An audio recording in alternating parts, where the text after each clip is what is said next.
Carlos Yulo, payong kapatid. Ito ang inyong Sir Joseph Salcedo de Leon dito sa Japan.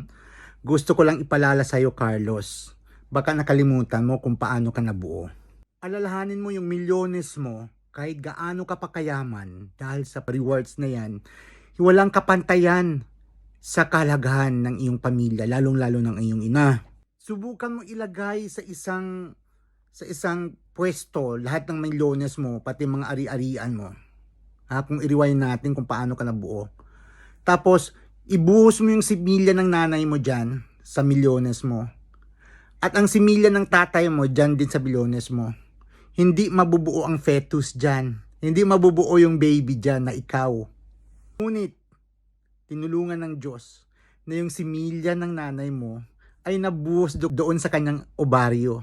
At ang similya ng tatay mo ay binuhos din sa obaryo ng nanay mo. Dahil dyan, ikaw ay nabuo. At hindi lang yon, lumaki ka ng 9 months sa tiyan ng nanay mo.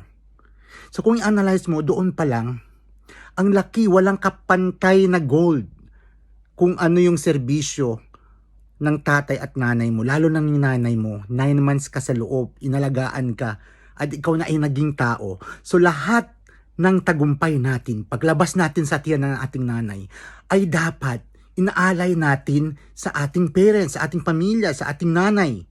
Walang pwedeng makuha o walang pwedeng maging kapares ang value ng ating pamilya, lalong-lalo ng ating nanay. Kung ano pang mga material things dyan, kung ano mang mga girlfriend ang darating o boyfriend darating sa buhay natin, wala yan. Dahil maraming mga babae dyan sa paligid. Pwede mong palitan, pero ang nanay mo, kapag namatay yan, doon mo ma-realize ang value ng buhay mo. Mawawala lahat ang tagumpay mo kapag nawala ang iyong parents.